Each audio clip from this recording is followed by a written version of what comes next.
जय हिंद दोस्तों, स्वागत है अपने यूट्यूब चैनल अनिकेत मैथ जी के जैस पर। दोस्तों आज बिहार पुलिस का महामैराथन क्लास लेकर आए हैं जो फिजिक्स का करवाएंगे, यानी भौतिकी का क्वेश्चन आंसर करवाएंगे। दोस्तों ये वीडियो आपके लिए बिहार पुलिस को तैयारी को मजबूत बनाने के लिए ये रामबाण प्रश्न साबित होने वाले हैं। जो आपके 1 अक्टूबर से जो परीक्षा होने वाले हैं, ये प्रश्न आपके लिए काफ़ी महत्वपूर्ण साबित होने वाले हैं। जो पटना गया SK झा सर द्वारा करवाए जाते हैं, उसके लिए ये प्रश्न आपके लिए रामबाण साबित है, जो ये बिहार पुलिस महामैराथन क्लास है। चलिए दोस्तों, बिना देरी के साथ अपना पहला क्वेश्चन के साथ चलता हूं। और एक बात दोस्तों, अगर ये इस वीडियो को आप लोग शुरू से अंत तक ज़रूर देखें बिना स्किप के साथ, क्योंकि काफ़ी महत्वपूर्ण प्रश्न है।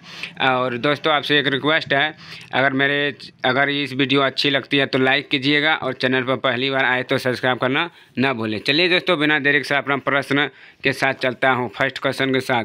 तो पहला क्वेश्चन है कि एक माइक्रोमीटर किसके बराबर है। एक माइक्रोमीटर किसके बराबर होते हैं दोस्तों? तो इसका सही answer option A 10⁻6 metre, 10⁻6 metre. तो option A is right answer. अगली क्वेश्चन है कि विद्युत आवेश का एसआई मात्रक है। तो विद्युत आवेश का एसआई मात्रक क्या होते हैं? इसका सही आंसर ऑप्शन बी कूलम जो हो वो विद्युत आवेश का एसआई मात्रक होता है। Option B is right answer. अगली क्वेश्चन है कि प्रकाश वर्ष निम्नलिखित में से किसकी इकाई है। प्रकाश वर्ष निम्नलिखित में से किसकी इकाई है? तो इसका सही आंसर ऑप्शन बी दूरी का प्रकाश वर्ष इकाई है। Option B is right answer. अगली क्वेश्चन है कि निम्नलिखित में से कौन सा मात्रक सम्मिलित नहीं है। तो इसमें से ऐसा कौन सा मात्रक है जो सम्मिलित नहीं है, यानी सही नहीं है, वो गलत है। तो इसका सही आंसर क्या होगा? इसका सही आंसर ऑप्शन डी डोबसन उष्मा की इकाई नहीं है। Option D is right answer. अगली क्वेश्चन है कि संवेग की इकाई क्या है। संवेग की इकाई क्या होते हैं दोस्तों? तो इसका सही आंसर है ऑप्शन बी kgm/1 किलोमीटर प्रति। Option B is right answer. अगली क्वेश्चन कि 1 नैनोमीटर क्या है। तो 1 नैनोमीटर कितना होता है? Option B 10⁻9 metre. Option B is right answer. अगली क्वेश्चन है कि यदि दिया है कि a+b-r तथा a b बराबर r हो तो a एवं b के बीच का कोण क्या होगा। तो इसका कोण क्या होगा दोस्तों? तो इसका सही आंसर है option C 2π/3। Option C is right answer. अगली क्वेश्चन है कि किसी गतिमान पिंड के लिए विस्थापन तथा दूरी का आंशिक अनुपात क्या होता है। तो किसी गतिमान पिंड के लिए विस्थापन तथा दूरी का आंशिक अनुपात क्या होता है? तो इसका सही आंसर क्या है? इसका सही आंसर ऑप्शन डी 1 के बराबर अथवा कम होते हैं किसी गतिमान पिंड के लिए विस्थापन तथा दूरी का आंशिक अनुपात। Option D is right answer. अगली क्वेश्चन है कि वेग समय ग्राफ की प्रवणता से प्राप्त होते हैं। तो किसके प्रवणता से प्राप्त होते हैं? तो इसका सही आंसर ऑप्शन बी विस्थापन। ऑप्शन अगली क्वेश्चन है कि मुक्तावस्था में गिरते हुए एक पिंड द्वारा तय की गई दूरी समानुपाती होती है। तो उस मुक्तावस्था में गिरते हुए एक पिंड द्वारा तय की गई दूरी समानुपातित होते हैं। तो इसका सही आंसर क्या है? इसका सही आंसर ऑप्शन सी गिरने के समय का वर्ग। Option C is right answer. अगली क्वेश्चन कि गति का दूसरा समीकरण डैश और समय के बीच संबंध देता है।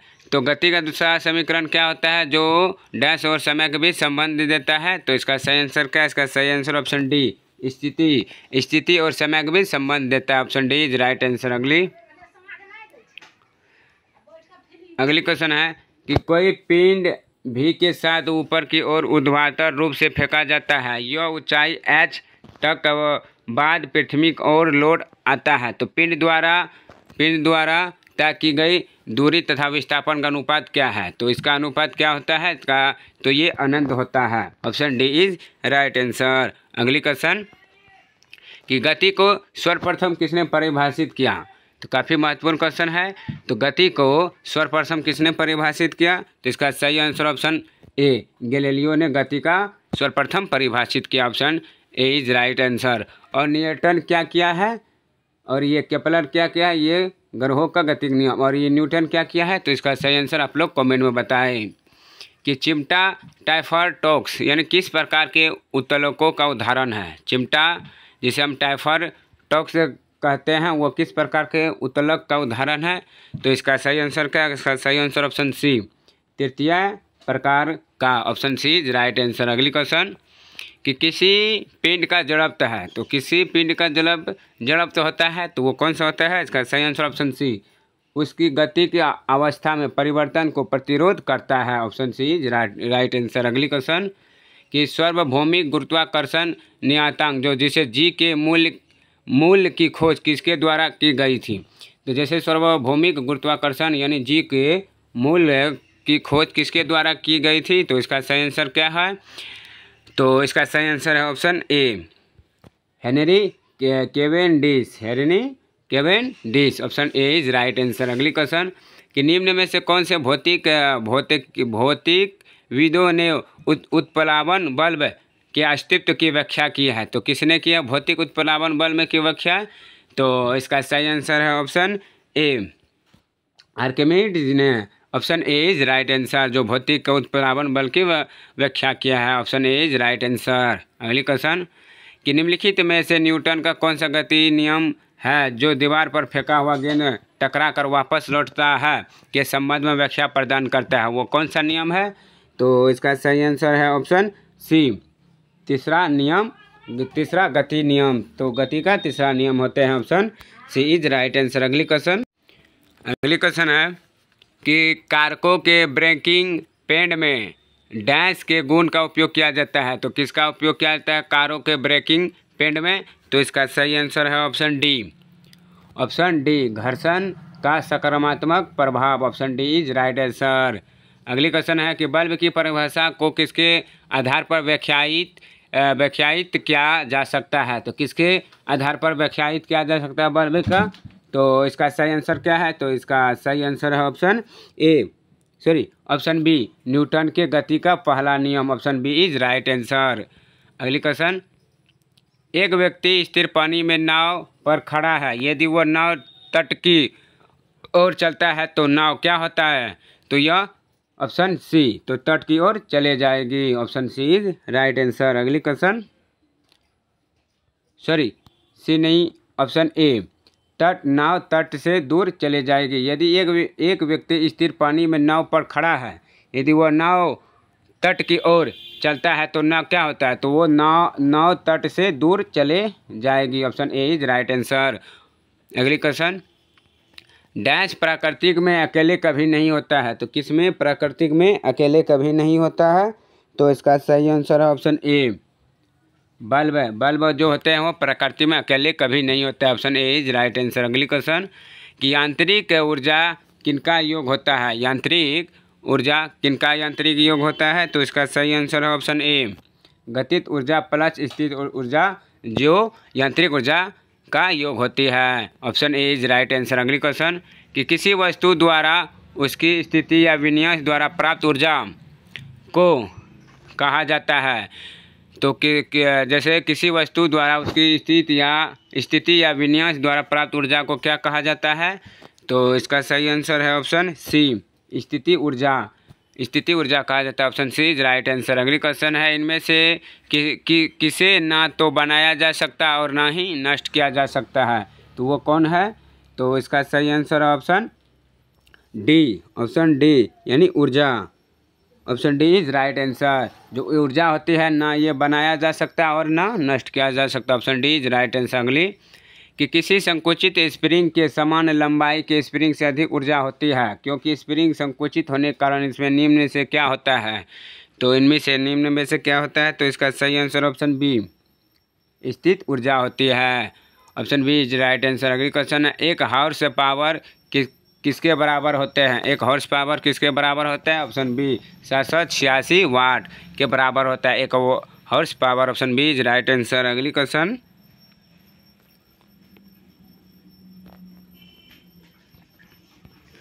तो अगली क्वेश्चन है कि एक हॉर्स पावर किसके बराबर होता है दोस्तों। तो इसका सही answer option A 46 watt, 1 horse power किसके बराबर होता है? 746 वाट के बराबर होता है। Option A is right answer. अगली,